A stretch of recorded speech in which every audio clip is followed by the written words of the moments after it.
झारखंड में पहले चरण के मतदान के बाद एनडीए और इंडिया गठबंधन अपने अपने तरीके से दावे कर रहा है।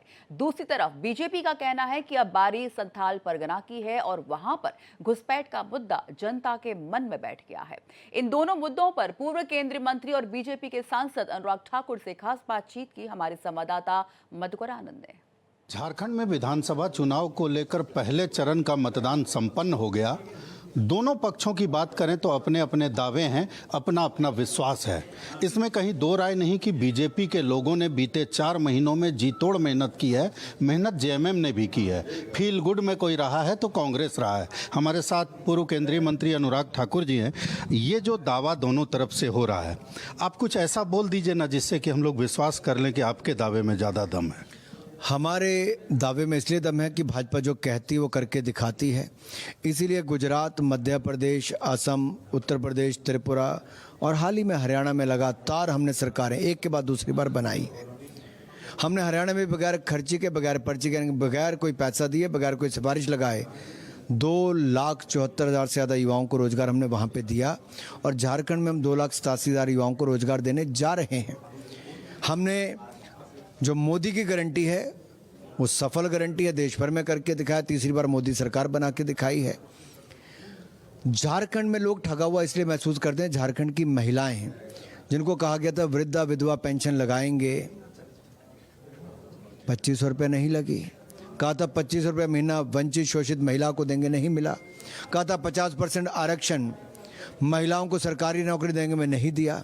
कहा था इन्होंने कि 5 लाख नौकरियां हर साल युवाओं को देंगे, नहीं दी। पेपर लीक रुका नहीं लेकिन इंटरनेट बंद करवा दिया। युवाओं को आत्महत्या करने पे मजबूर कर दिया।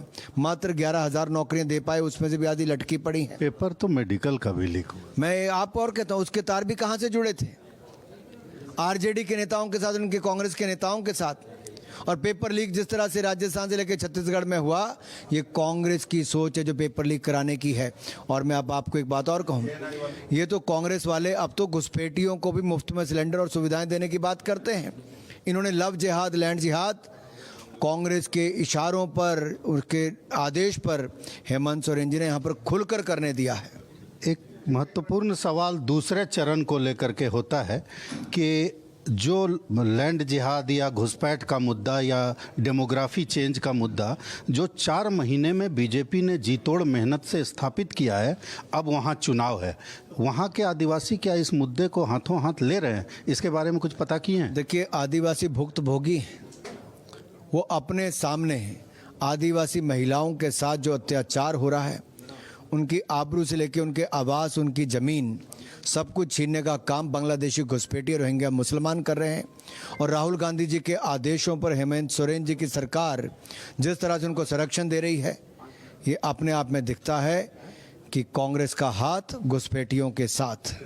तो अनुराग ठाकुर जी का साफ तौर पर कहना है कि न सिर्फ पहले चरण के मामले में उनका दावा हरियाणा के जैसा ही बिल्कुल प्रामाणिक है, बल्कि दूसरी तरफ संथाल परगना को लेकर घुसपैठ और डेमोग्राफी चेंज का मुद्दा जो है वो पूरी तरह से स्थापित भी हो चुका है। भारत एक्सप्रेस के लिए कैमरामैन धर्मेंद्र के साथ मधुकर आनंद, रांची।